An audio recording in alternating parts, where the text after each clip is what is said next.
mechanical iceberg. Physics of possibility. Quantum mechanics allows supreme mind. The brain is capable of millions of neural nets. Cascade of biochemical An emotional response. molecules. The brain does not know the difference between what it sees in its environment and what it remembers. We are running the holodeck. Whatever way we observe the world around us. So how can you continue to see the world as real if the self that is determining it to be real is intangible?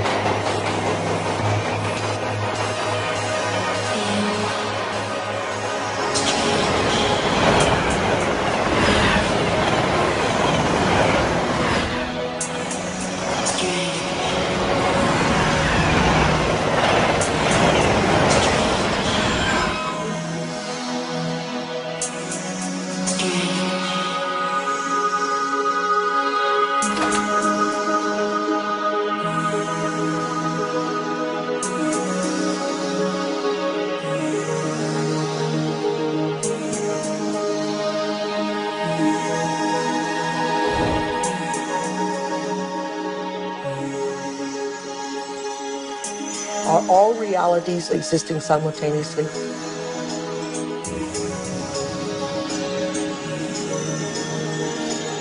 Is there a possibility that all potentials exist side by side?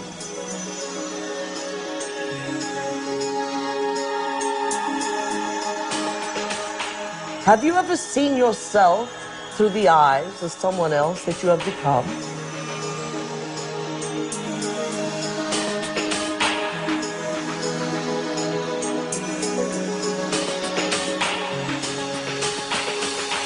And looked at yourself through the eyes of the ultimate observer?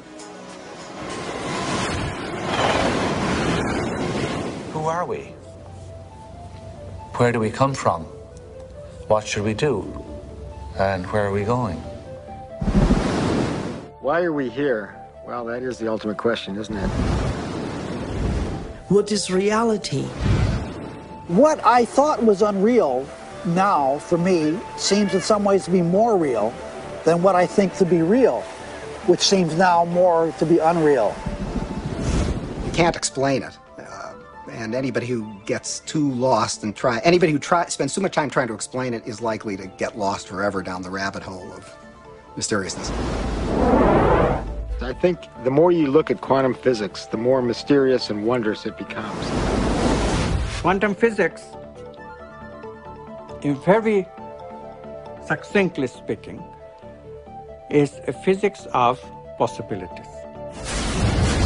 These are questions. These are addressing questions of how the world feels to us, of whether there's a difference between the way the world feels to us and the way it really is. Have you ever thought about what thoughts are made of? I think some of the things we're seeing with the children today is a sign that the culture is in the wrong paradigm and not appreciating the power of thought. Every age, every generation has its built-in assumptions that the world is flat, or that the world is round, etc. There are hundreds of hidden assumptions, things we take for granted that may or may not be true. Of course, in the vast majority of cases, historically, these things aren't true. So presumably, if history is any guide, much about what we take for granted about the world simply isn't true. But we're locked into these precepts without even knowing it oftentimes. That's a paradigm.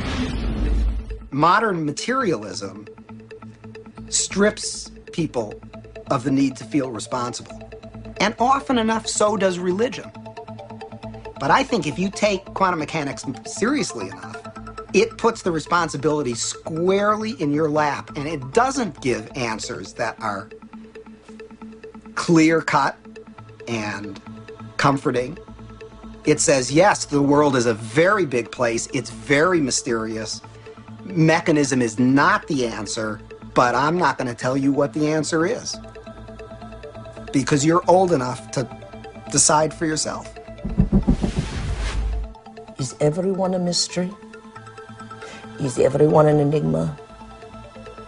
They most certainly are. Asking yourself these deeper questions opens up new ways of being in the world. It brings in a breath of fresh air. It makes life more joyful. The real trick to life is not to be in the know, but be in the mystery.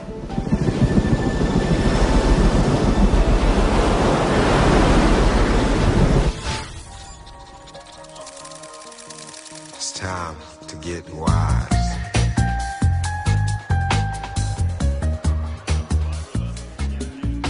Why do we keep recreating the same reality? Why do we keep having the same relationships? Why do we keep getting the same jobs over and over again? In this infinite sea of potentials that exist around us, how come we keep recreating the same realities? Isn't it amazing that we have options and potentials that exist, but we're unaware of them? Is it possible that we're so conditioned to our daily lives, so conditioned to the way we create our lives, that we buy the idea that we have no control at all? We've been conditioned to believe that the external world is more real than the internal world. This new model of science says just the opposite. It says what's happening within us will create what's happening outside of us. There's a physical reality that is absolutely rock solid, and yet it only, if you want to put it this way, it only comes into existence when it bumps up against some other piece of physical reality. That other piece may be us, and of course we're partial to those moments, but it doesn't have to be either. It could be just some incidental rock comes flying along and interacts with this fuzzy mass of stuff, and sure enough, it provokes it into a particular state of existence. And there were philosophers in the past that said, look, if I kick a rock and I hurt my toe, that's real. I feel that, it feels real, it's vivid, and that means that it's reality. But it's still an experience, and it's still this person's perception of it being real. Scientific experiments have shown that if we take a person and hook their brains up to certain PET scans or computer technology and ask them to look at a certain object, and they watch certain areas of the brain light up, and then they've asked them to close their eyes and now imagine that same object. And when they imagine that same object, it produced the same areas of the brain to light up as if they were actually visually looking at it. So it caused scientists to back up and ask this question. So who sees then? Does the brain see? Or do the eyes see? And what is reality? Is reality what we're seeing with our brain? Or is reality what we're seeing with our eyes? And the truth is that the brain does not know the difference between what it sees in its environment and what it remembers, because the same specific neural nets are then firing. So then it asks the question, what is reality?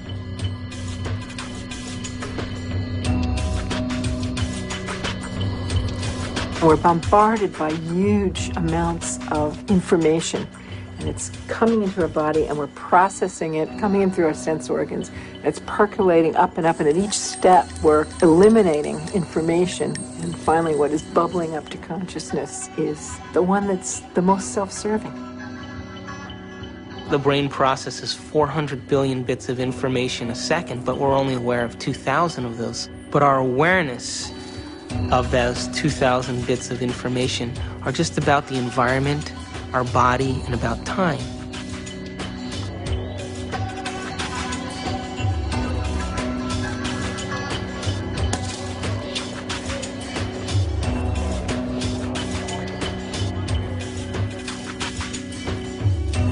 We're living in a world where all we see is the tip of the iceberg. The classical tip of an immense quantum mechanical iceberg. Hey, wow! You got a lot of shots to develop? No. Oh, bummer. Well, I'll catch you later.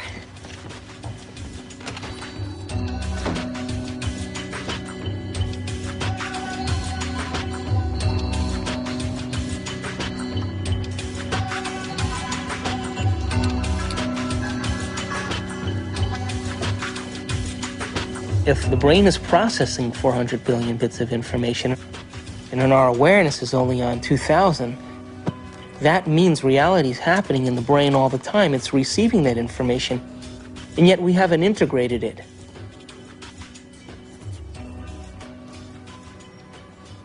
The eyes are like the lens, but the tape that's really seeing is the back of the brain. It's called the visual cortex. It's right back here. It's like this camera, and it's tape. Did you know that the brain imprints what it has the ability to see? Now, this is important. For example, this camera is seeing a lot more around me than what is here, because it has no objection and no judgment.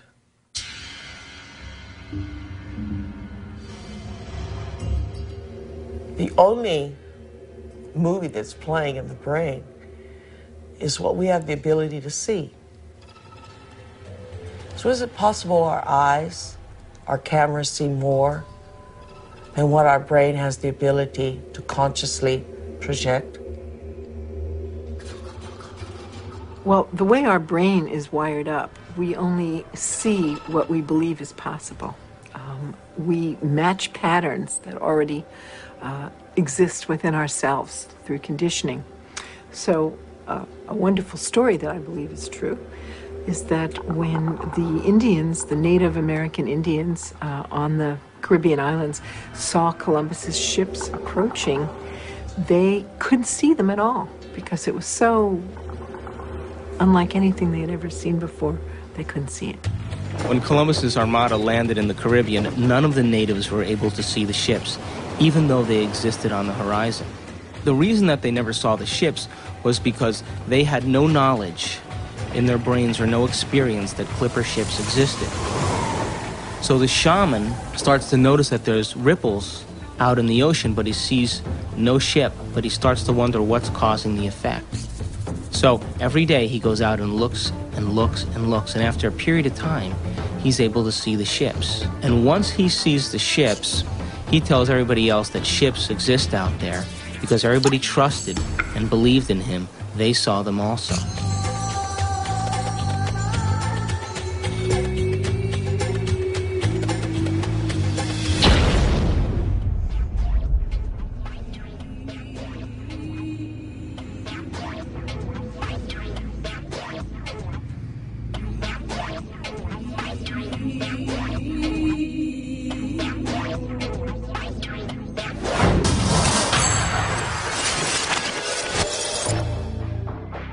We create reality. We're reality-producing machines. We create the effects of reality all the time. We always perceive something after reflection in the mirror of memory.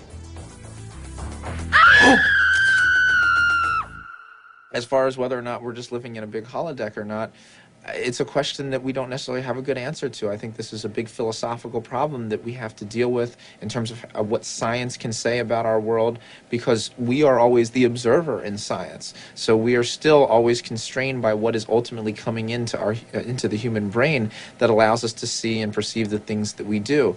So it is conceivable that all of this really is just a great illusion that we have no way of really getting outside of to see what is really out there. Your brain doesn't know the difference between what's taking place out there and what's taking place in here. There is no out there, independent of what's going on in here.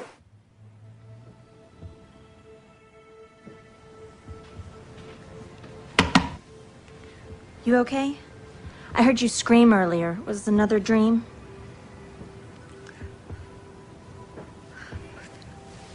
You were an Indian, watching Columbus's ship materialize out of thin air. Wow.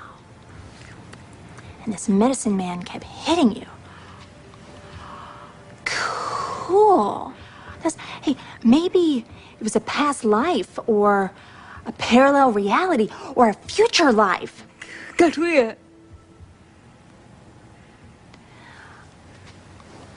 Or maybe that dream was trying to tell you the truth. I guess it just depends on what you think is real. Maybe you should try different anxiety pills. My pills are fine, okay? Thank you. I have to go get dressed. I hope you feel better, Amanda.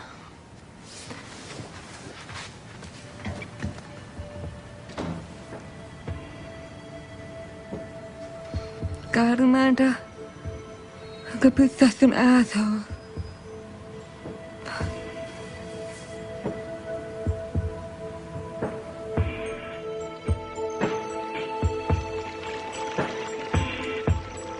There actually are choices in the direction of how a life can go that are contingent upon small-level quantum effects not being washed out.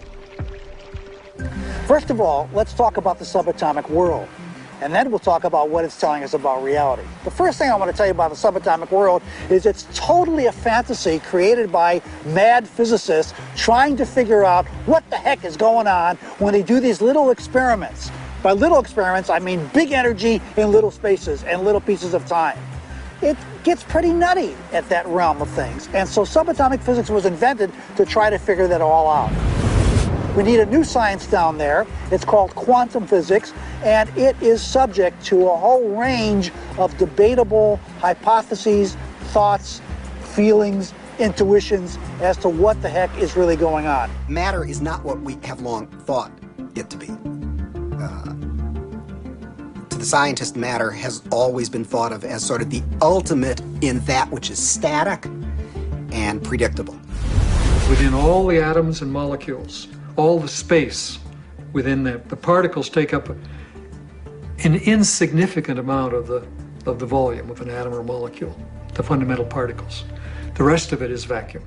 What seems to happen is that particles appear and disappear all the time. So where do they go when they're not here? Now, that question is tricky. I'm going to give you two answers. Answer number one, they go into an alternative universe where the people in that universe are asking the same question about those particles when they come into our universe. They say, where do they go? There's a great mystery called the mystery of the direction of time. There's a certain sense in which the fundamental laws of physics that we have don't make any interesting distinction, say, between past and future. For example, it's a puzzle from the standpoint of the fundamental laws of physics. Why we should be able to remember the past and not have the same kind of epistemic access to the future. It's a puzzle from the standpoint of these laws why we should think something like, by acting now, we can affect the future but not the past. These things, that we have a different kind of epistemic access to the past and the future, that we have a different kind of control by acting now over the future than we do over the past. These things are so fundamental to the way we experience the world that that it seems to me not to be curious about them is to be, 3/4 of the way to being dead.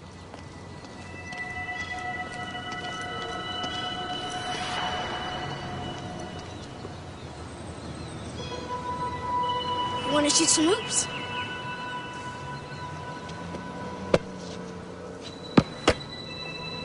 No, you don't have to be like that. Come on and play. Look, he likes you. Don't you have time for a little one-on-one? How long has it been since you played? Come on, you got the ball. Take a shot. No, my lady, not from there. It's out of bounds. Gotta be on the court to be in play.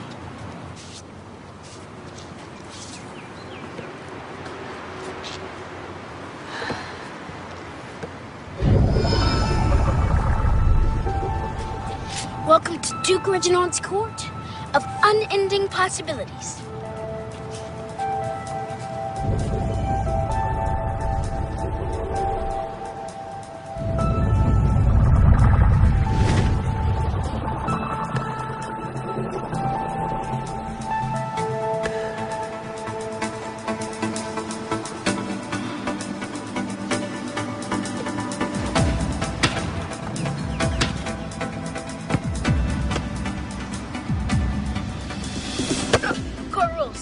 Gotta sink the last one. They're hurt. never touched you. And it's not solid. This ball is mostly empty. In fact, the universe is mostly empty.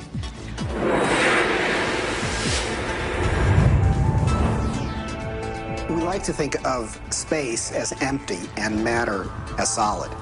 But in fact, there is essentially nothing to matter whatsoever. It's completely insubstantial. Take a look at an atom. We think of it as a kind of hard ball. Then we say, oh, well, no, not really. It's this little tiny point of really dense matter right at the center, surrounded by a kind of fluffy probability cloud of electrons popping in and out of existence. But then it turns out that that's not even right. Even the nucleus, which we think of as so dense, pops in and out of existence just as readily as the electrons do. The most solid thing you can say about all this insubstantial matter is that it's more like a thought. It's like a concentrated bit of information. What makes up things are not more things, but what makes up things are ideas, concepts, information. And like I said, it never touches.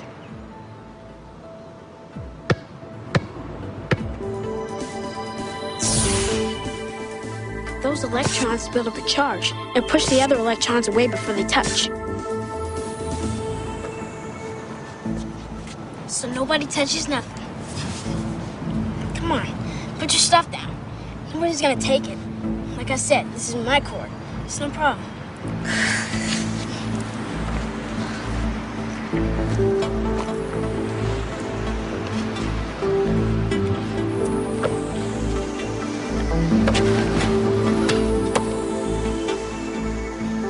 How long has it been? I think. It's only in conscious experience that it seems that we move forward in time. In quantum theory, you can also go backwards in time. You can always go back in time.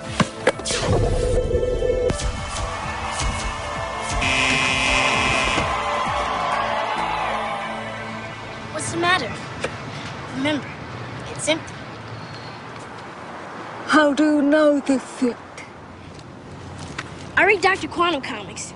Everybody thinks it's just kid stuff, but I know it's real. That's how I do my magic on the court. Yeah, I always choose the Wonder Boy first. He's got the weirding way. Well, Dr. Quantum says everybody's got it. Everybody's doing it. Doing it constantly.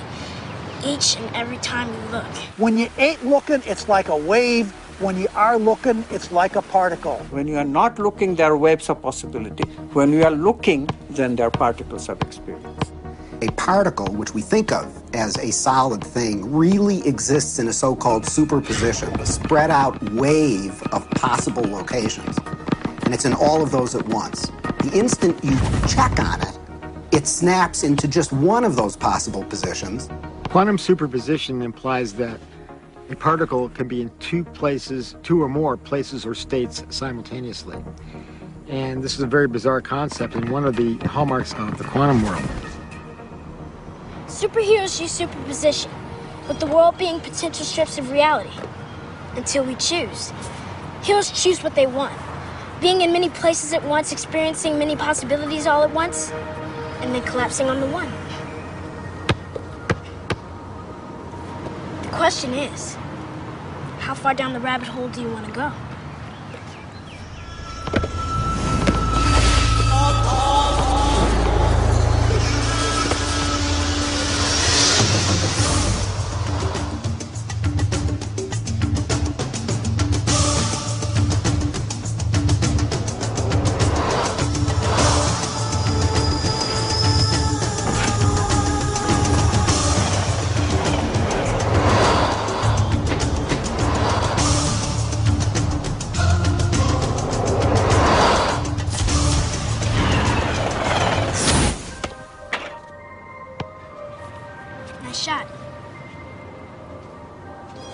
How can a system or an object be in two or more states at the same time?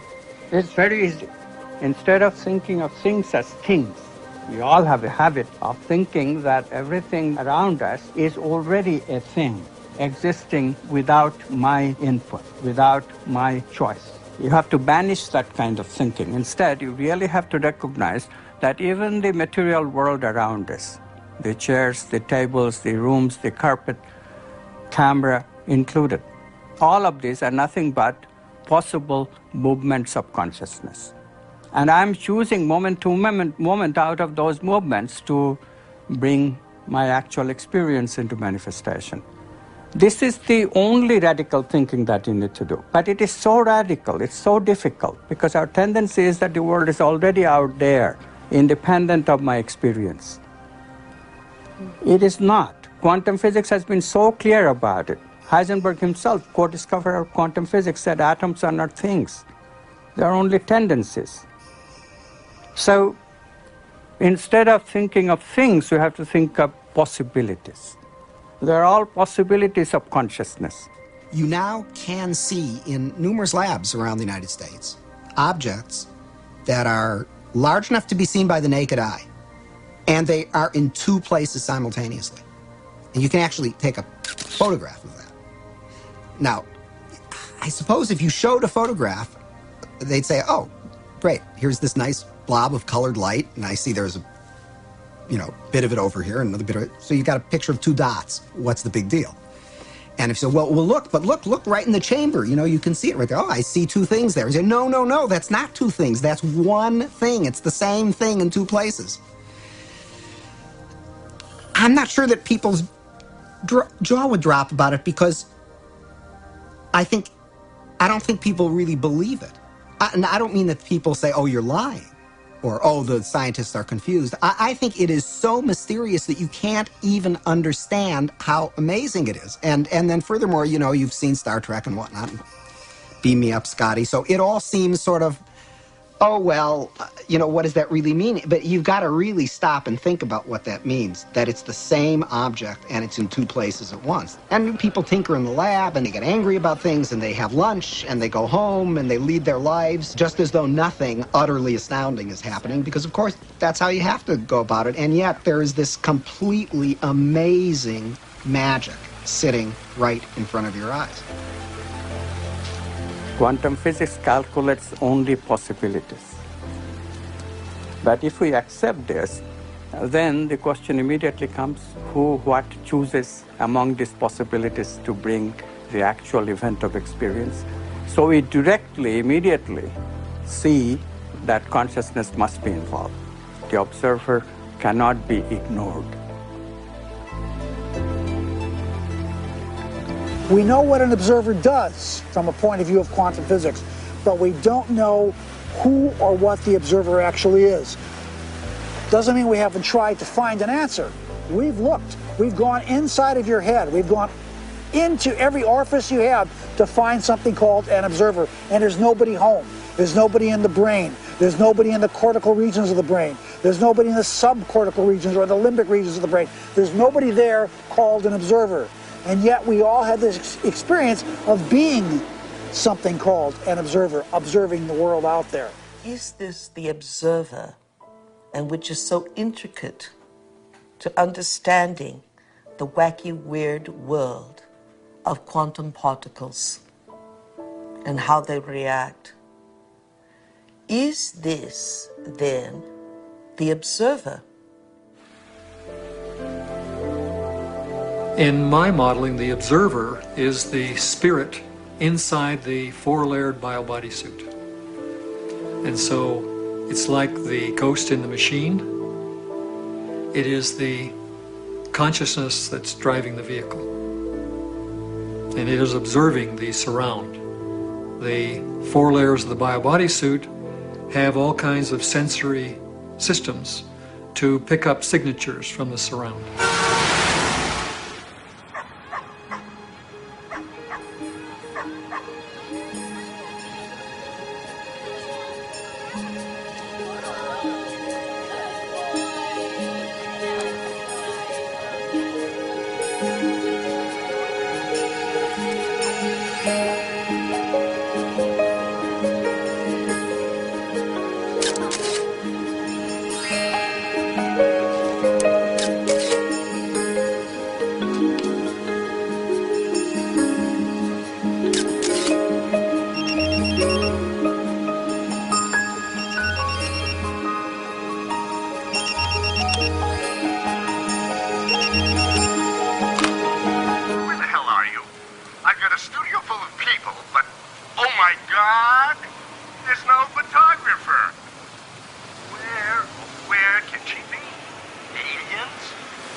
monster? A hot date?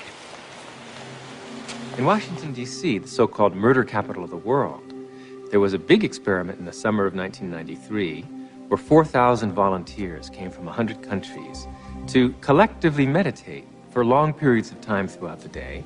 It was predicted in advance that with such a sized group, you would have a 25% drop in violent crime, as defined by the FBI, in Washington that summer. Well, the chief of police went on television saying that, look, it's going to take 2 feet of snow to reduce crime by 25% in Washington, D.C. this summer. But by the end, the police department became a collaborator and author of this study because the results, in fact, showed a 25% drop in violent crime in Washington, D.C., which we could predict on the basis of 48 previous studies that had already been done on a smaller scale. This leads naturally to wonder, are people affecting the world of reality that they see? You betcha they are. Every single one of us affects the reality that we see, even if we try to hide from that and play victim. We all are doing it. Just tell me where you are. Good. But hurry, will you, please, because these models are giving me a headache. 10 minutes.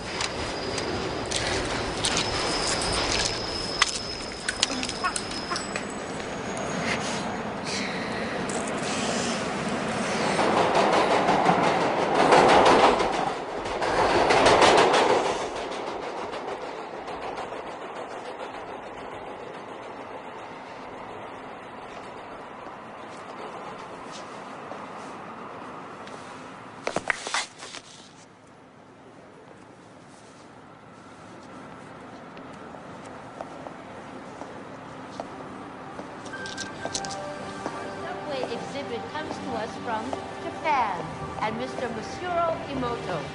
Mr. Emoto became terribly interested in the molecular structure of water and what affects it. Now, water is the most receptive of the 4 elements. Mr. Emoto thought perhaps it would respond to non-physical events. So he set up a series of studies, applied mental stimuli, and photographed it with a dark field microscope. This first picture is a picture of water from the Fujiwara Dam. And this picture is the same water after receiving a blessing from a Zen Buddhist monk. Now, in this next series of pictures, Mr. Emoto printed out words, taped them to bottles of distilled water, and left them out overnight. This first photograph is a picture of the pure distilled water, just the essence of itself.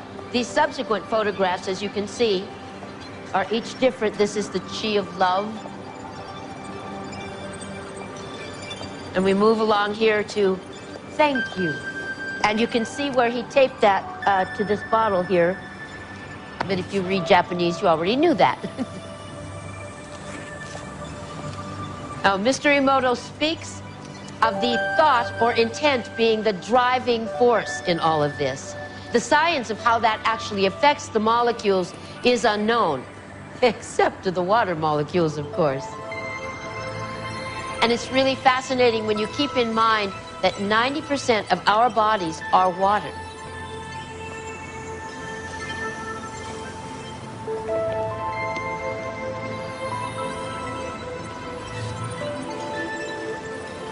Makes you wonder, doesn't it? If thoughts can do that to water, imagine what our thoughts can do to us.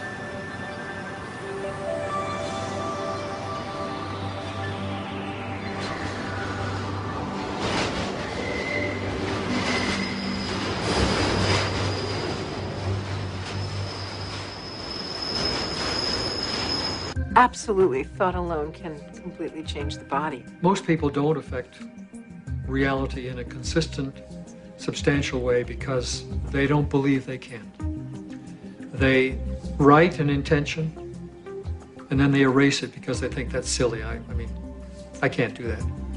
And then they write it again and then they erase it. So time average, it's a very small effect. And it really comes down to the fact that they believe They can't do it. If you accept with every rudiment of your being that you will walk on water, will it happen? Yes, it will. But you know, it's like positive thinking. It's a wonderful idea, positive thinking. But what it usually means is that I have a little smear of positive thinking covering a whole mass of negative thinking. So thinking positive is not really thinking positive. It's just disguising the negative thinking that we have. When we think of things, then we make the reality more concrete than it is. And that's where we become stuck. We become stuck in the sameness of reality. Because if reality is concrete, obviously I'm insignificant. I cannot really change it. But if reality is my possibility of consciousness itself, then immediately comes the question of how can I change it? How can I make it better? How can I make it happier? You see how we are extending the image of ourselves? In the old thinking, I cannot change anything because I don't have any role at all in reality. Reality is already there. It's material objects moving in their own way from deterministic laws. And mathematics determines what they will do in a given situation. I, the experiencer, have no role at all. In the new view, yes, mathematics can give us something. It gives us the possibilities that all these movements can assume, but it cannot give us the actual experience that I'll be having in my consciousness. I choose that experience. And therefore, literally, I create my own reality. It may sound like a tremendous bombastic claim by some new agey without any understanding of physics whatsoever, but really quantum physics is telling us that.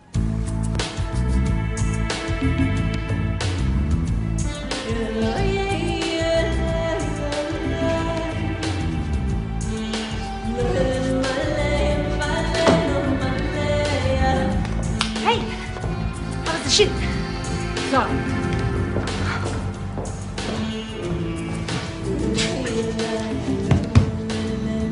Your boss called. He's worried about you.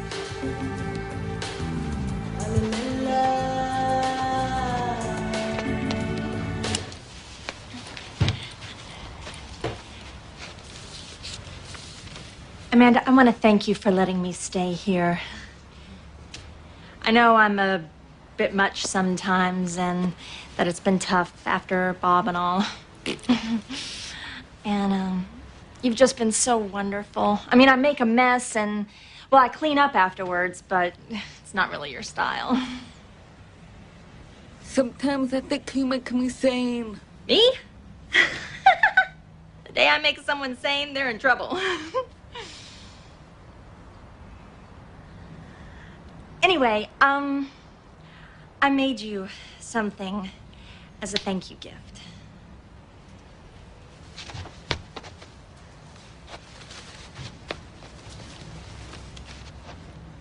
Open it.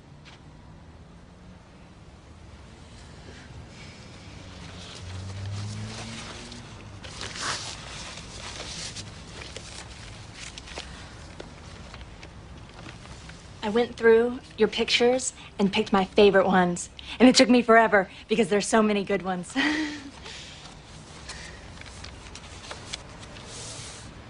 This. That's for all the wonderful photos you will be taking.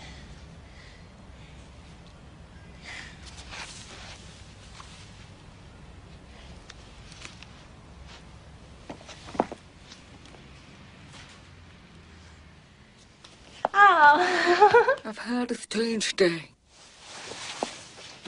Thank you.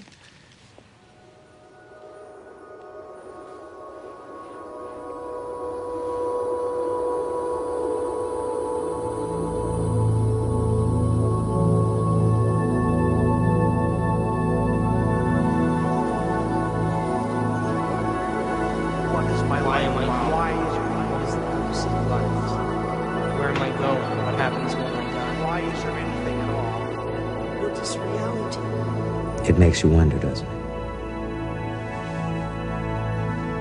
If thoughts can do that to water, imagine what our thoughts can do to us. Reality ultimately comes down to our experience. thought about what thoughts are made of? Is there a substance of thought?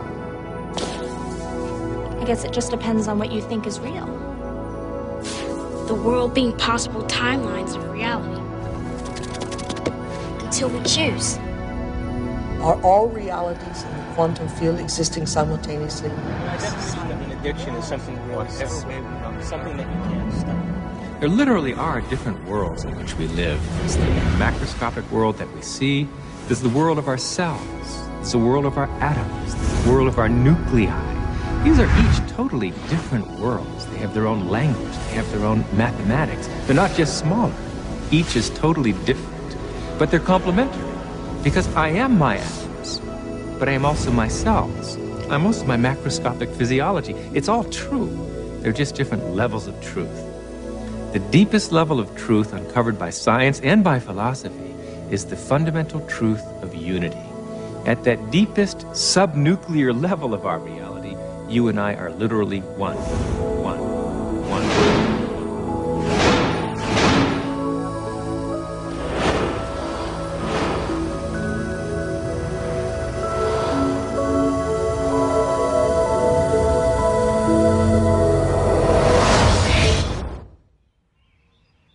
I wake up in the morning and I consciously create my day the way I want it to happen. Now, sometimes, because my mind is examining all the things that I need to get done, it takes me a little bit to settle down and get to the point of where I'm actually intentionally creating my day. But here's the thing, when I create my day, and out of nowhere, little things happen that are so unexplainable, I know that they are the process or the result of my creation. And the more I do that, the more I build a neural net in my brain that I accept that that's possible. It gives me the power and the incentive to do it the next day. In addiction, we have a supreme, beautiful opportunity to decipher the difference between our intangibility of our nobleness of character and the day-to-day business of how that character is revealed in a three-dimensional world through our bodies.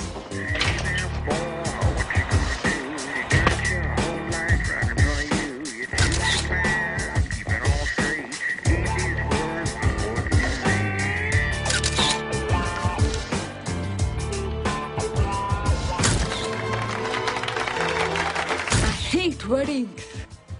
And what we will learn is that addiction is the feeling of a chemical rush that is cascaded through the bodies through a whole assortment of glands and ductless glands and through the spinal fluid, a feeling that some would call a sexual fantasy. It only takes one sexual fantasy for a man to have a hard-on. In other words, it only takes one thought here for a man to have an erection in his member. And yet, there was nothing outside of him that gave him that. It was what was within him that gave him that. Oh, hey, Amanda, I didn't know you were there. Guilty. A wedding. Come on, Frank. This is a good assignment, if you'd see it that way. What to see? I do. They did. Oh, God, Amanda. I mean, you live in your past. I mean, everything with you is about what happened. You hate churches. You hate weddings. You hate guys. And I want you to go scope it out. Don't need to. I got mine there. I know. I took the pictures, remember? You got too many memories clouding your vision. Oh, Amanda, you know you're the best technical photographer I have. And I want to have some great pictures. You know what? You need a good Polish wedding. And watch out for those good Catholic boys, huh? You need the priest. Come on, get out of here. Bye. When I was younger, I had lots of ideas about what God was. And now I realize I'm not conscious enough to truly understand what that concept means. That I am at one with the great being that made me and brought me here and that formed the galaxies and the universes, etc. How did that get taken out of religion? It was not hard.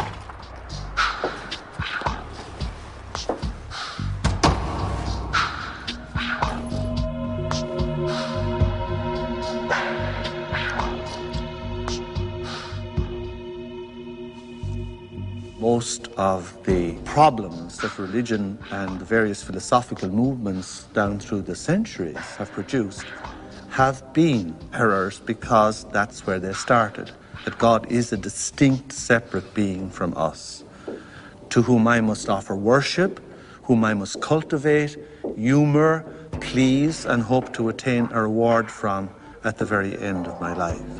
That is not what God is. That is a blasphemy. God is such a broad thing, some parts of which, most of the parts of which that are associated with organized religion is something that I sort of recoil at and something that I think has done a lot of harm to the world, done harm to women, done harm to oppressed peoples, done harm to the World Trade Center. And yet, at the same point, we have the epitome of a great science. The closest science has ever come to explaining Jesus' interpretation that the mustard seed was larger than the kingdom of heaven. And the only science that can fit into that analogy is quantum physics.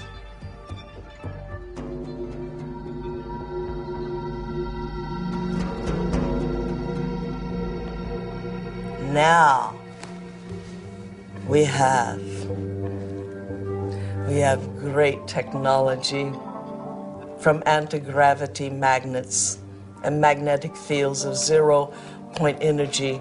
We have all that, and we still have this ugly, superstitious, backwater concept of God.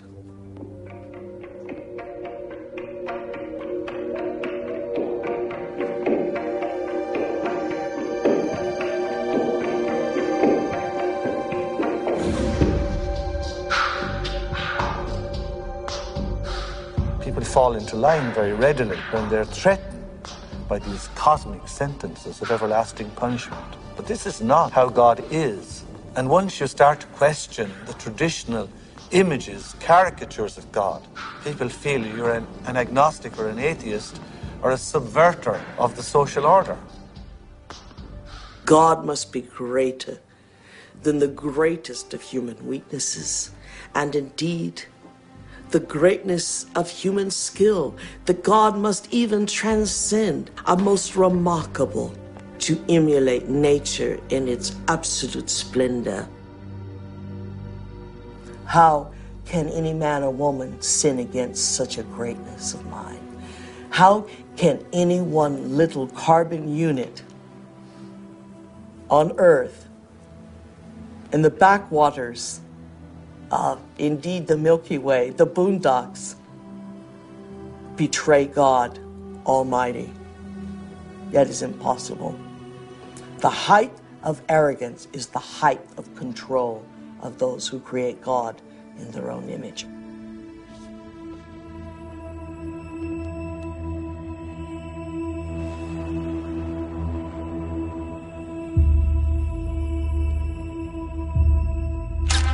I now present to you Mr. and Mrs. Richard Buck Filipowski.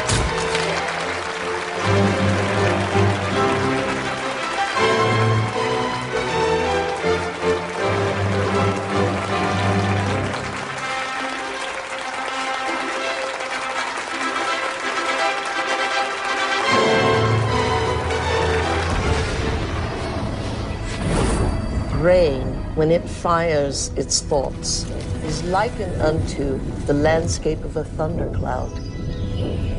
And the synaptic cleft is the sky between the storm and the earth receptor site. And you see this foreboding dark cloud boiling in the sky.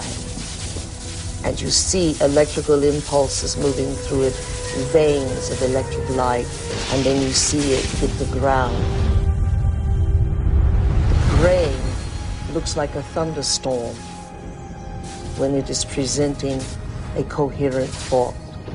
So no one has ever seen the thought.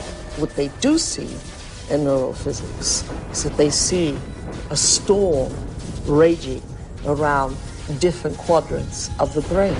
Those are areas that are mapped in the body and what the person must be responding to. A holographic image. Rage, murder, hate, compassion, love. The brain does not know the difference between what it sees in its environment and what it remembers, because the same specific neural nets are then firing. The brain is made up of tiny nerve cells called neurons. These neurons have tiny branches that reach out and connect to other neurons to form a neural net. Each place where they connect is integrated into a thought or a memory. Now, the brain builds up all its concepts by the law of associative memory. For example, ideas, thoughts, and feelings are all constructed and interconnected in this neural net, and all have a possible relationship with one another. The concept and the feeling of love, for instance, is stored in this vast neural net. But we build the concept of love from many other different ideas. Some people have love connected to disappointment. When they think about love, they experience the memory of pain, sorrow, anger, and even rage. Rage may be linked to hurt, which may be linked to a specific person, which then is connected back to love. We build up models of how we see the world outside of us. And the more information that we have, the more we refine our model one way or another. And what we ultimately do is tell ourselves a story about what the outside world is. Any information that we process, any information that we take in from the environment is always colored by the experiences that we've had and an emotional response that we're having to what we're bringing in. Who is in the driver's seat when we control our emotions or we respond to our emotions? We know physiologically that nerve cells that fire together wire together. If you practice something over and over again, those nerve cells have a long-term relationship. If you get angry on a daily basis, if you get frustrated on a daily basis, if you suffer on a daily basis, if you give reasons for the victimization in your life, you're rewiring and reintegrating that neural net on a daily basis, and that neural net now has a long-term relationship with all those other nerve cells called an identity. We also know that nerve cells that don't fire together no longer wire together. They lose their long-term relationship because every time we interrupt the thought process that produces a chemical response in the body, every time we interrupt it, those nerve cells that are connected to each other start breaking the long-term relationship. When we start interrupting and observing, not by stimulus and response and that automatic reaction, but by observing the effects it takes, then we are no longer the body, mind, conscious, emotional person that's responding to its environment as if it is automatic.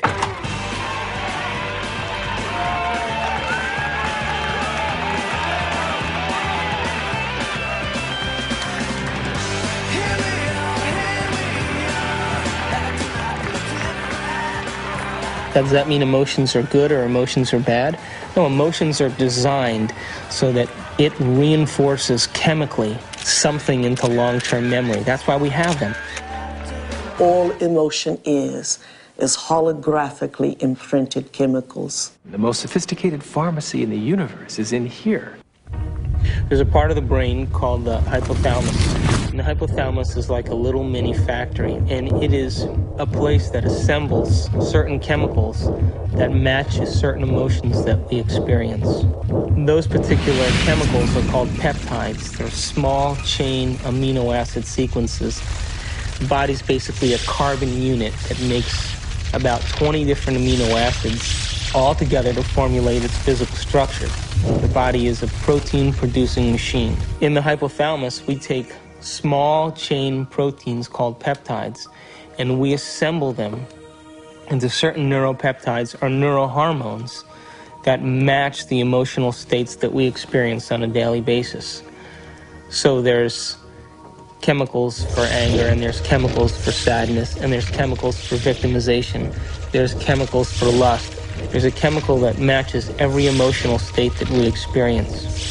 And the moment that we experience that emotional state in our body or in our brain, that hypothalamus will immediately assemble the peptide that then releases it through the pituitary into the bloodstream. The moment it makes it into the bloodstream, it finds its way to different centers or different parts of the body. Now, every single cell in the body has these receptors on the outside. And one cell can have thousands of receptors studding its surface, kind of opening up to the outside world. And when a peptide docks on a cell, it literally, like a key going into a lock, sits on the receptor surface and attaches to it and kind of moves the receptor, and kind of like a doorbell buzzing, sends a signal into the cell. It's party time!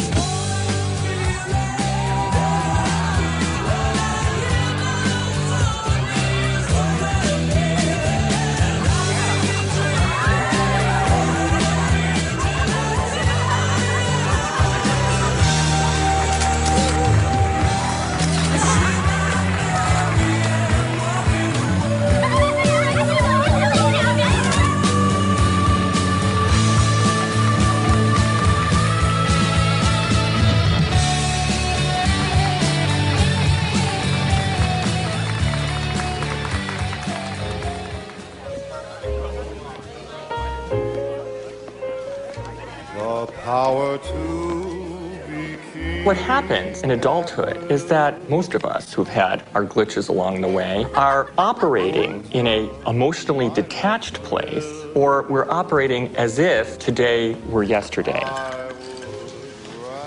What is it? Mixed.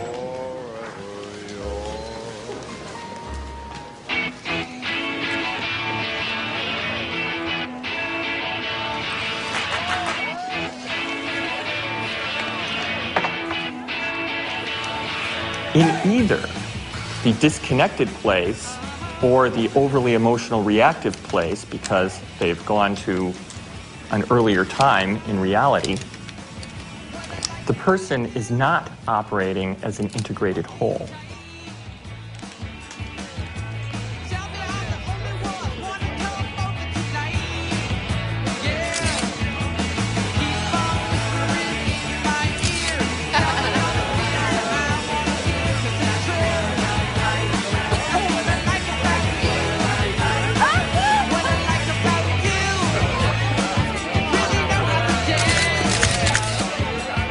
Along the outside of the cell are these billions of receptor sites that are really just receivers of incoming information. A receptor that has a peptide sitting in it changes the cell in many ways. It sets off a whole cascade of biochemical events, some of which wind up with changes in the actual nucleus of the cell.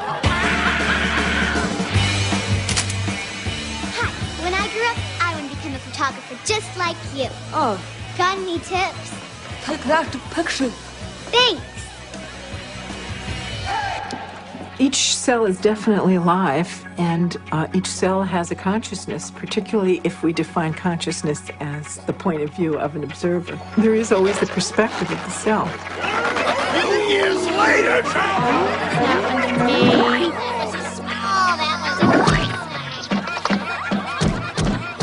In fact, the cell is the smallest unit of consciousness in the body. I'm hungry. I'm hungry.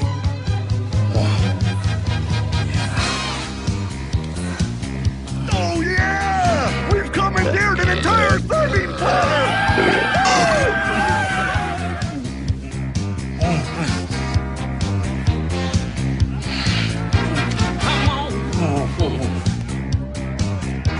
Yeah, keep it coming, keep it coming! Yeah! Oh, let's go, Oh yeah! Well, my definition of an addiction is something really simple.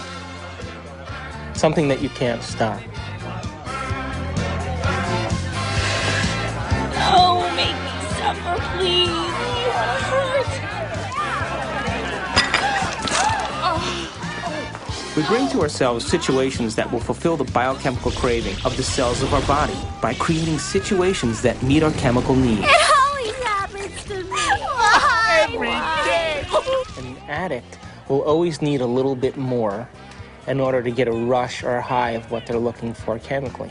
Don't tell me to calm down. You're always bossing me around. So my definition really means that if you can't control your emotional state, you must be addicted to it. Oh, I knew this was gonna happen. That's not what we agreed upon. You're not going to screw me. Why don't you read the contract, You dear? won't do anything about it, so I No, will. ma'am. Don't dip your half-eaten shrimp back into the cocktail sauce. Screw you and your health codes. I am the bride's sister. I'll stick my ass in the cocktail sauce if I damn well please. Come on. I want you to get out there and serve and make sure everybody has a full glass. Fun. Listen, you won't do anything about it, so You want an onion sandwich? Talk just like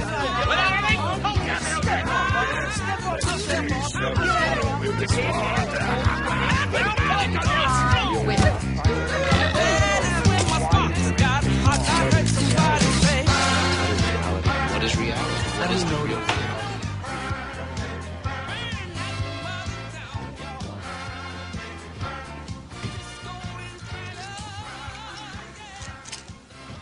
So how can anyone really say they're in love with a specific person, for example? They're only in love with the anticipation of the emotions they're addicted to. Because the same person could fall out of favor the next week by not complying. My goodness, doesn't that change the landscape of our emotional outlook on personal needs and identities?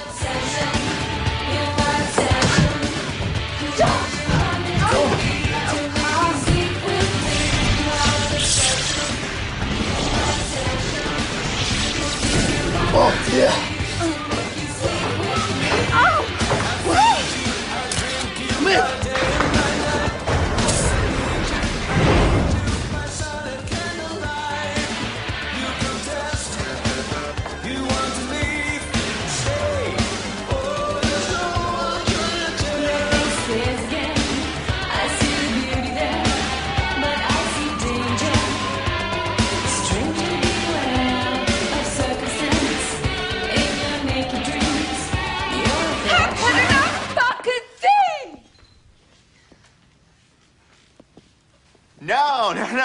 No. You got the punchline wrong. It's a photographer's joke. Go on about your music.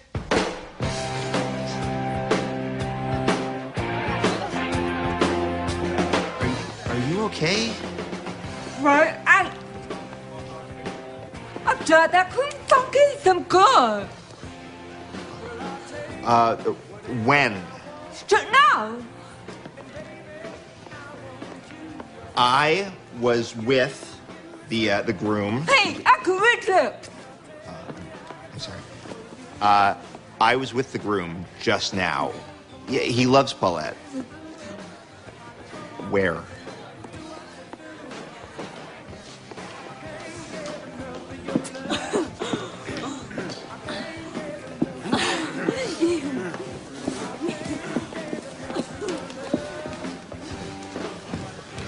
Polacks, they all look the same in a tux. You're not Polish, right? Hi. Thanks. Here. This will help.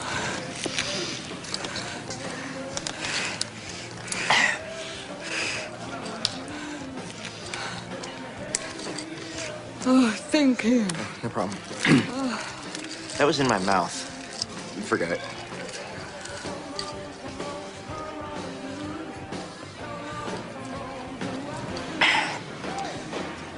So, what's your name? Elliot. Hi. Yeah. It's, I'm Amanda. Hey, Amanda. I should have asked you what your name. You photograph a lot of weddings? Yeah, I hate it. I'm doing the thing again with my hands. I'm sorry. We are emotions, and emotions are us. Again, I can't separate emotions. When you consider that every aspect of your digestion, every sphincter that opens and closes, every group of cells that come in for nourishment and then moves out to heal something or repair something, those are all under the influence of the molecules of emotion. I mean, it's this total buzz. So you ask if emotions are bad. Emotions are not bad. They're life. They color the richness of our experience. It's our addiction that's the problem. The thing that most people don't realize is that when they understand that they are addicted to emotions... Another drink? It's not just psychological. It's biochemical. Think about this. Heroin uses the same receptor mechanisms on the cells that our emotional chemicals use. It's easy to see then that if we can be addicted to heroin, then we can be addicted to any neuropeptide, any emotion. To the groom! To the groom. Woo.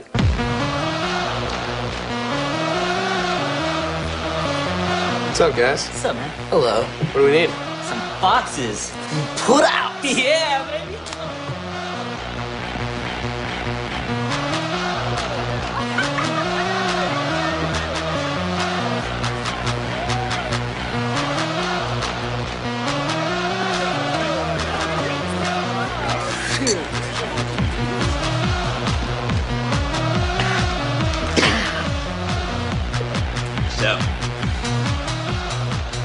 The relevant search command that's going on is related to finding a certain emotional state.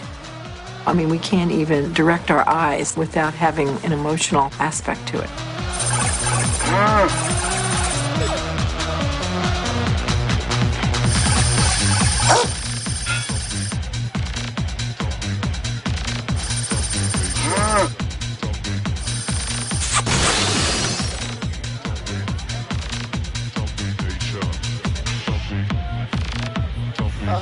Oh, gosh. She wouldn't fall for me, no. Oh, mama! Woo! What the hell are you waiting for? Come on, you little pussies! Jeez, I can't believe you guys! What are you? Ooh, come on, just get the hell out of the way! Hi there, honey! Come on, baby, you know you want it. Oh, don't give me that look.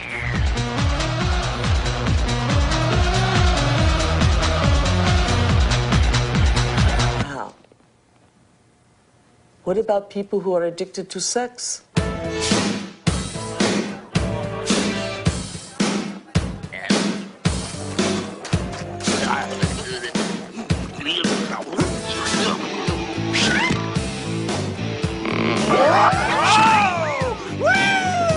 Hello there, big boy.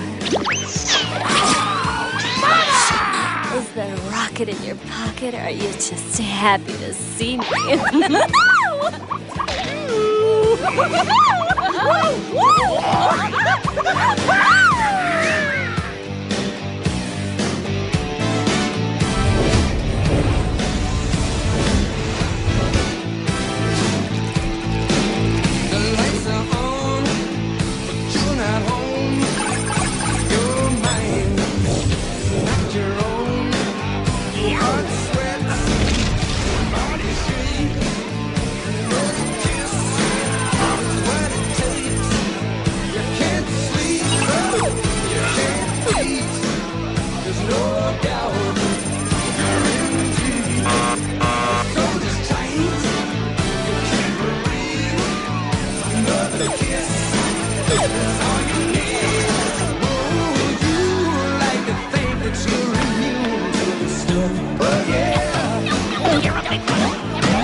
I want to hear some. Hey, it's very expensive equipment, all right?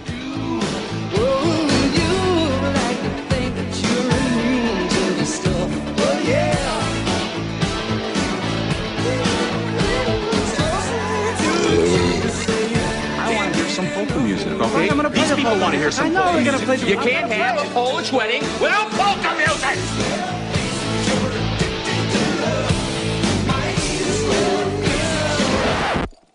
No, would you leave it alone? Keep your fucking hands... How can you have a Polish wedding without any fucking Polish music? Keep your fucking hands off my equipment, man!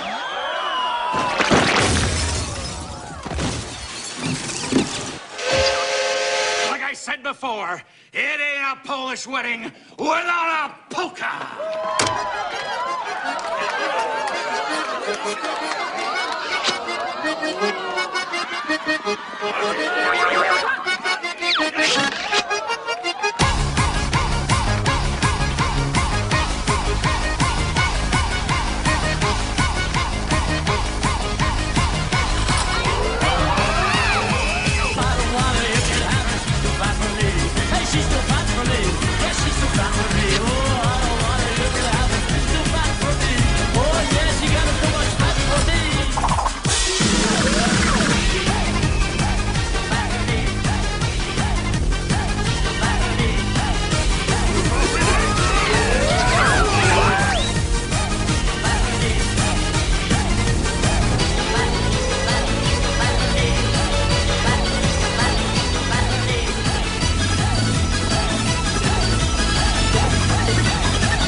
When your road deserts you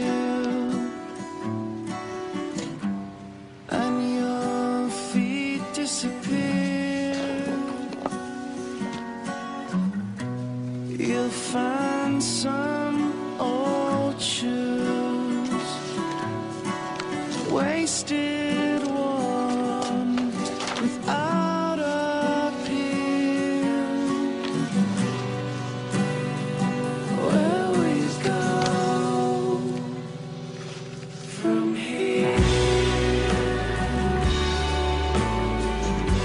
You got to roll from here.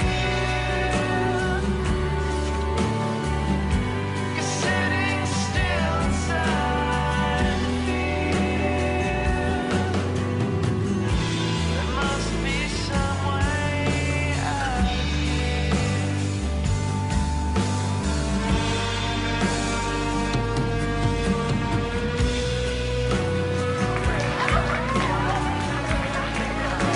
Our mind literally creates our body.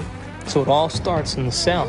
The cell is a protein-producing machine, but it gets its signal from the brain. One of the things about receptors is they change in their sensitivity. If a given receptor for a given drug or internal juice is being bombarded for a long time at a high intensity, it will literally shrink up. There will be less of them, or it will be hooked up in such a way that it is desensitized or downregulated.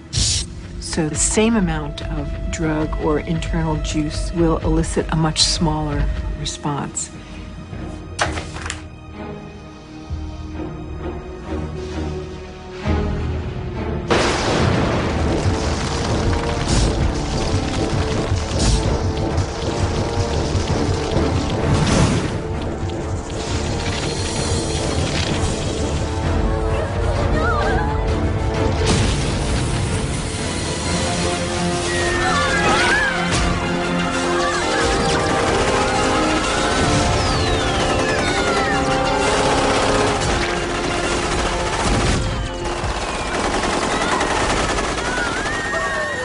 If we're bombarding the cell with the same attitude and the same chemistry over and over again on a daily basis, when that cell finally decides to divide, when it produces a sister cell or a daughter cell, that next cell will have more receptor sites for those particular emotional neuropeptides and less receptor sites for vitamins, minerals, nutrients, fluid exchange, or even the release of waste products or toxins. Now, all aging is a result of improper protein production. What happens when we age? Our skin loses elasticity. Well, elastin is a protein. What happens to our enzymes? We don't digest as well. What happens to our synovial fluid? Those are proteins. They become brittle and stiff. What happens to our bones? They become thin. So all aging is a result of improper protein production. So then the question arises, does it really matter what we eat? And does nutrition really have an effect if the cell doesn't even have the receptor sites after 20 years of emotional abuse to even receive or let in the nutrients that are necessary for its health?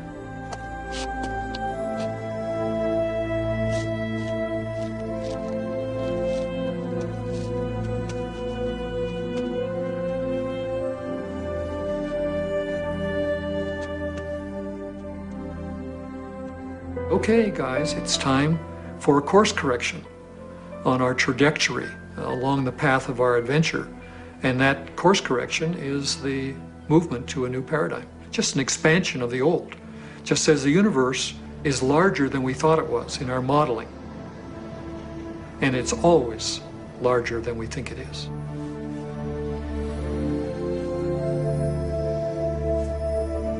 I hate you.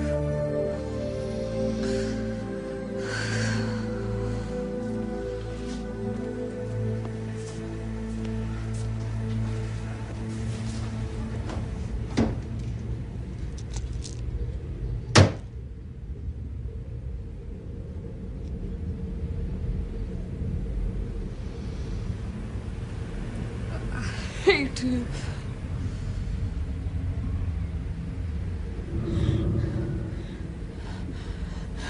You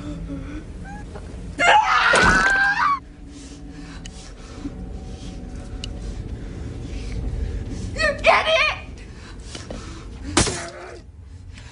You suck! Look at you! You're fat! You're ugly! You're wood! Nothing! You get it all! I hate you!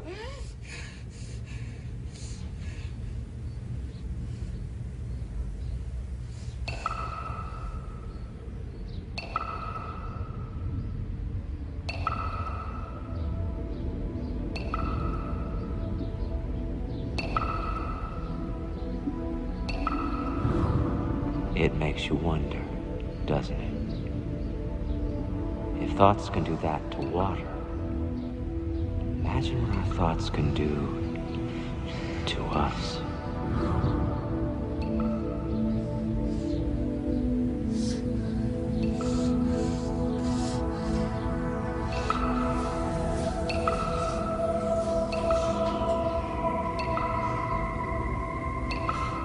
No one has ever came along and ever given you sufficient, intelligent knowledge about your beautiful self, how you work from the inside out.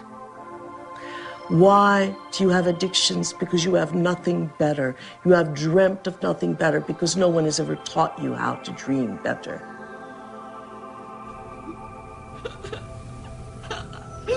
Do I think that you are bad? I don't think you're bad. Do I think you're good? I don't think you're good either. I think you're God.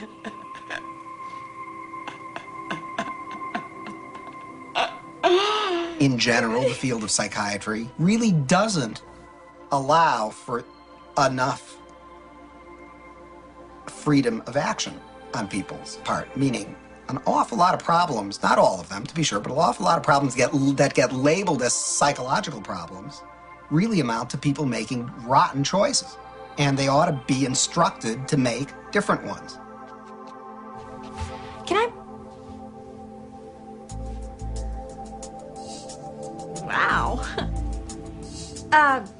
Borrow some toothpaste?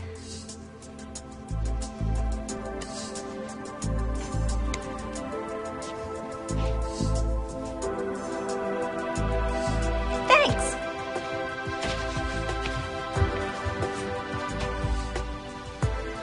When I talk about we disappearing, I don't mean that we physically disappear.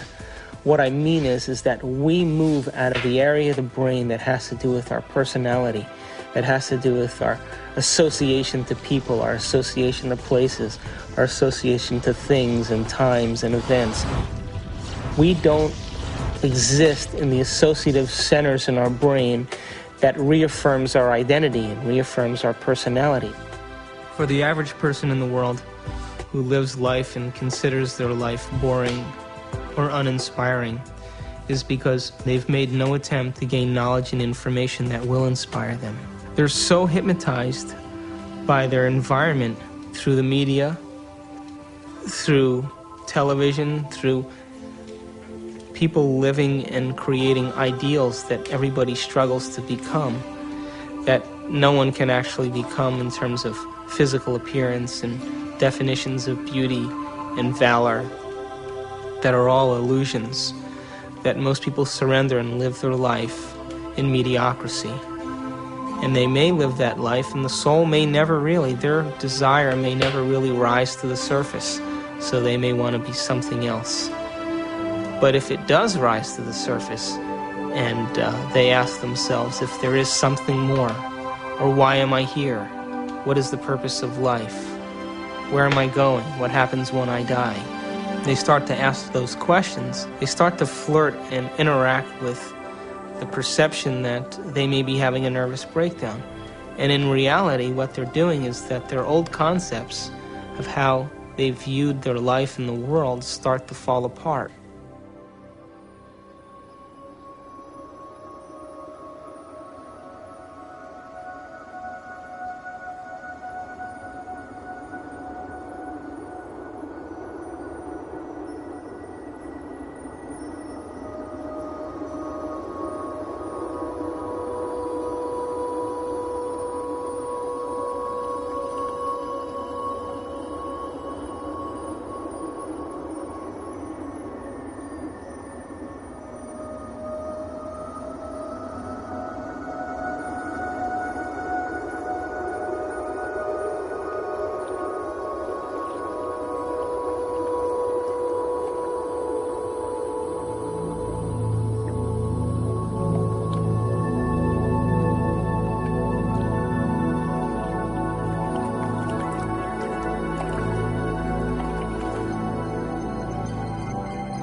We're in completely new territory in our brain.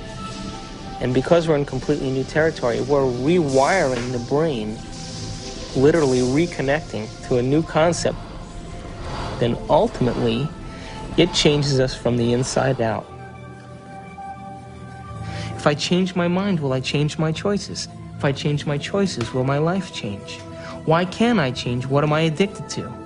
What will I lose that I'm chemically attached to? And what person, place, thing, time, or event that I'm chemically attached to that I don't want to lose because I may have to experience the chemical withdrawal from that? Hence the human drama.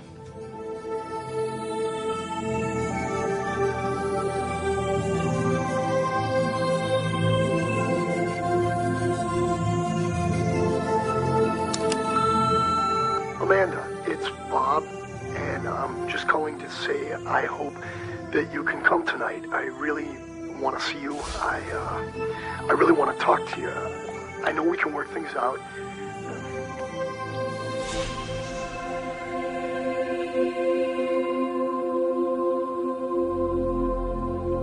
It's the only planet in the Milky Way that has habitation that is steeped in enormous subjugation of religion. You know why that is? Is because people have set up right and wrong. If I do this, I'm going to get punished by God. If I do the other thing, I'm going to get rewarded. This is a really poor description that tries to map out a path in life for us to follow, but with deplorable results, because there really is no such thing as good or bad. We're judging things far too superficially that way. Does that mean you're in favor of sin and licentiousness and depravity? No. It simply means that you need to improve your expression and understanding of what you're dealing with here. There are things that I do, and I know they'll evolve me. There are other things that will not evolve me. But it's not good or bad. And there's no God waiting to punish you because you did one or the other. There is no God condemning people. Everyone is God's. At the same time, God is this sort of placeholder name for those parts of our experience of the world which are somehow transcendent, somehow sublime. I have no idea what God is. Yet I have an experience that God is. There is something very real about this presence called God. Although I have no idea how to define God, to see God as a person or a thing, I can't seem to do it. It's kind of like asking a human being to explain what God is similar to asking a fish to explain the water in which the fish swims. God is a superposition of all the spirit from all things. You are a God in the making, and you have to walk this path. But someday, you have to love the abstract as much as you love the condition of addiction. The only way that I will ever be great to myself is not what I do to my body, but what I do to my mind.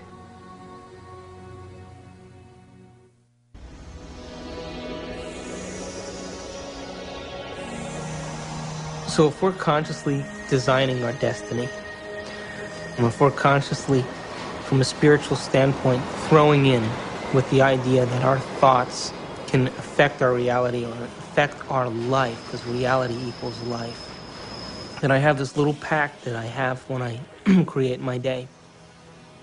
I say I'm taking this time to create my day, and I'm infecting the quantum field. Now, if is in fact the observers watching me the whole time that I'm doing this, and there is a spiritual aspect to myself, then show me a sign today that you paid attention to any one of these things that I created, and bring them in a way that I won't expect. So I'm as surprised at my ability to be able to experience these things and make it so that I have no doubt that it's come from you.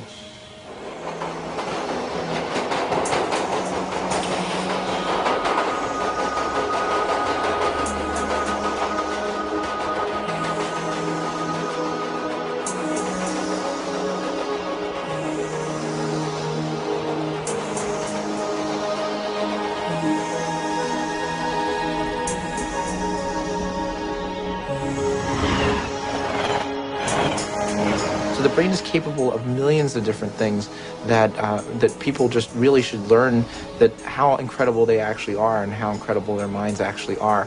And that not only do they have this unbelievable thing within their head that can do so many things for them and can help us learn and can actually change and adapt, and it can make us something better than what we actually are, and it can actually help us to transcend ourselves. That there may be some way that it can actually take us to a higher level of our existence, where we can actually understand the world in a deeper way, where we can understand our relationship to things and people in a deeper way, and we can ultimately make more meaning for ourselves in our world. We can show that there's a spiritual part of our brain, but it's a part that we all can have access to, and it's something that we can all do.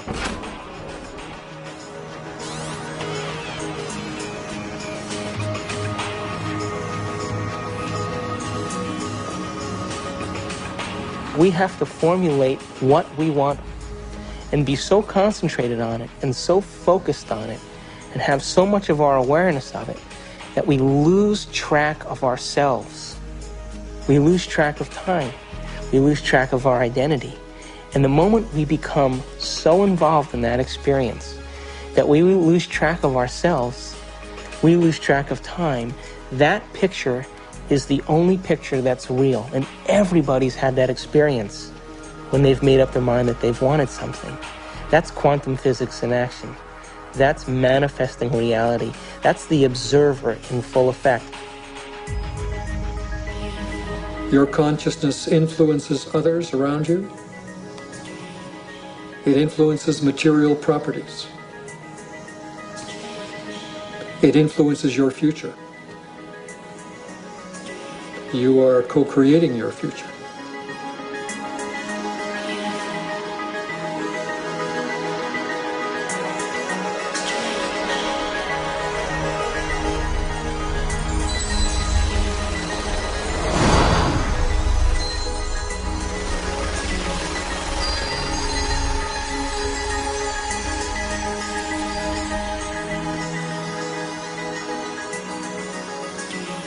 Show me a sign today that you paid attention to any one of these things that I created, and bring them in a way that I won't expect.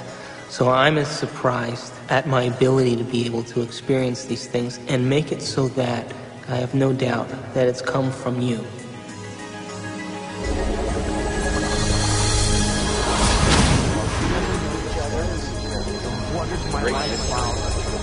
Consciousness is related to something fundamental.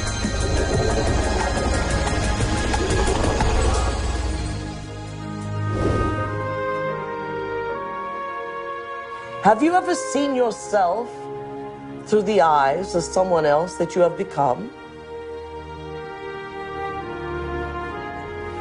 What an initiation.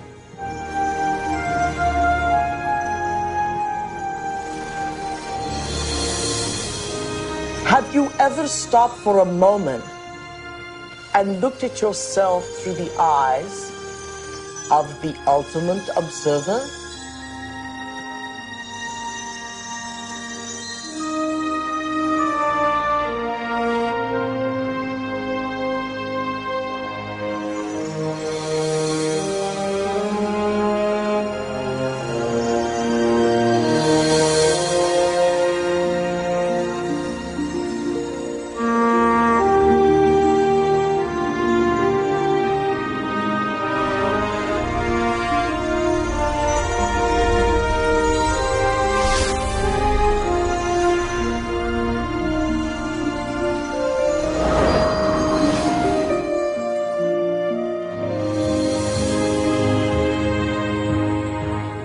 I am much more than I think I am. I can be much more even than that.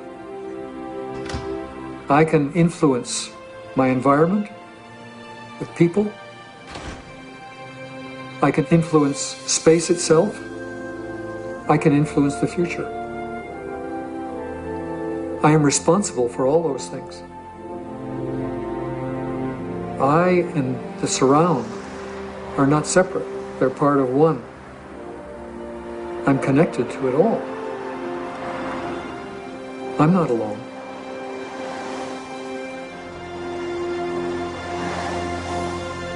Knowing that there's this interconnectedness of the universe, that we are all interconnected and that we are connected to the universe at its fundamental level, I think is as good an explanation for spirituality as there is. It is my belief that our purpose here is to develop our gifts of intentionality and learn how to be effective creators. We are here to be creators. We are here to infiltrate space with ideas and mansions of thought. We are here to make something of this life. To acknowledge the quantum self, to acknowledge the place where we really have choice, to acknowledge mind. When that shift, our perspective takes place, we say that somebody has been enlightened.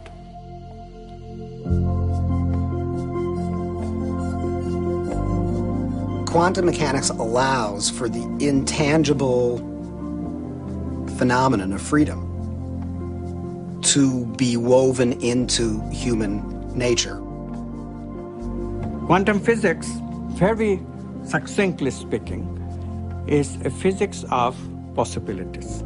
It opens fundamentally the question of whose possibilities and who chooses from these possibilities to give us the actual event of experience. The only answer that is satisfactory, both logically and meaningfully, is the answer that consciousness is the ground of all being. We must pursue knowledge without any interference of our addictions. And if we can do that, we will manifest knowledge in reality, and our bodies will experience it in new ways, in new chemistry, in new holograms, new elsewheres of thought, beyond our wildest dreams. All of us one day will reach the level of the avatars that we have read about in history, the Buddhas and the Jesus. Welcome to the kingdom of heaven, without judgment, without hate, without testing, without anything. That we simply are has allowed this reality we call real, from the power of intangibility, to pull out of inertness action, chaos, and hold it into its form, and we call it matter.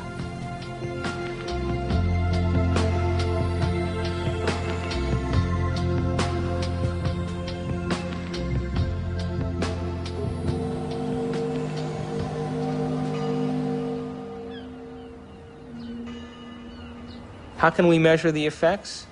We get to live our life and see then if somewhere in our lives something's changed. And then if it has changed, we become the scientists to our life, which is the whole reason why we're here.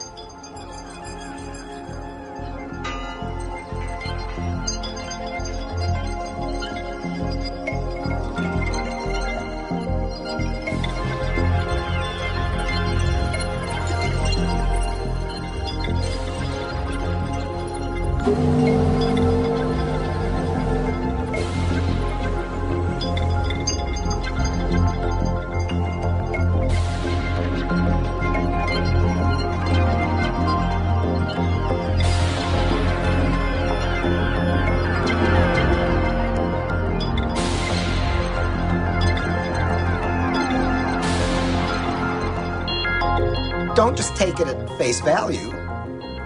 Test it out and see whether it's true.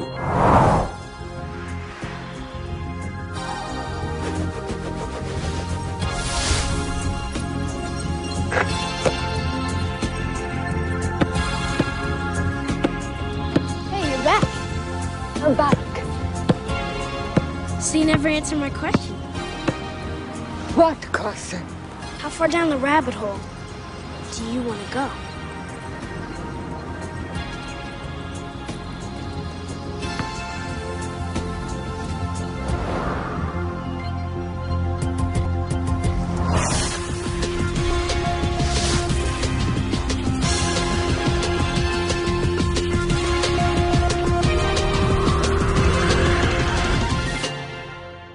Ponder that for a while.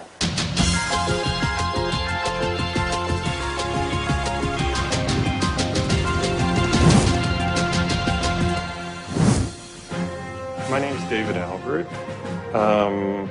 I got a PhD in theoretical physics. I studied biochemistry at Rutgers University, and then went to chiropractic college at Life University in Atlanta, Georgia. My postgraduate training is in anatomy and physiology, neurochemistry, neurophysiology, and genetics. I study quantum physics. I sometimes teach it. I have written a book on quantum physics and many books explicating the meaning of quantum physics. After my PhD from Harvard, I went to CERN, the European Laboratory for Particle Research, and then joined faculty at Stanford. And my work there has been the development of unified quantum field theories. I have about 100 publications in this area, but perhaps I'm best known for the discovery of supersymmetric flipped SU5 grand unified field theory.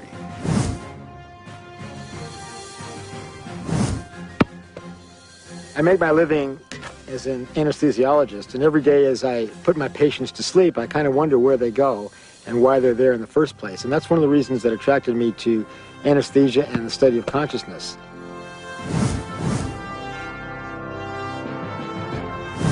My name is Michal Ledwith, and for most of my life I was a professor of theology. I'm Dr. Daniel Monti. I'm a physician with specialty training in psychiatry and human behavior. I'm on the full-time faculty at the Jefferson Medical College. I actually got very interested in studying this whole topic of the brain and spirituality because it had to do with a lot of the questions that I was asking ever since I was a child about reality and how we understood truth and what was real. And as I grew up and as I realized that while spirituality was, in some senses, a very important part of trying to find those answers, science also was a very crucial part. And I was ultimately looking for some way of bringing those two forces together.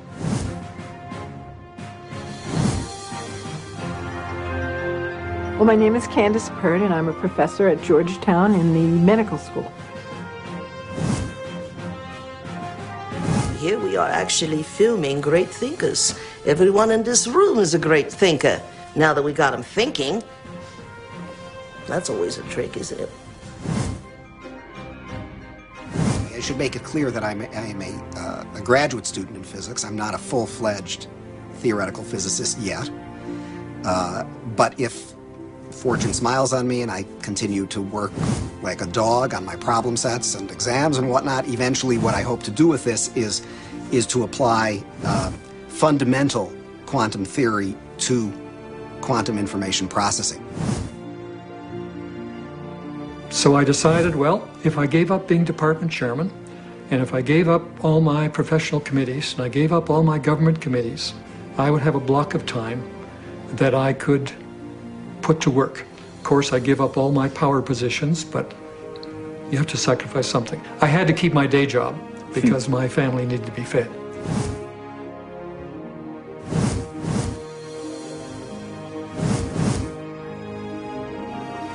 I presume that you're asking me how scientists can sound this wacko because I must be sounding wacko. It's really an interesting question. If you study science long enough, and seriously enough, and dig deeply enough, if you don't come out feeling wacko about it, you haven't understood a thing.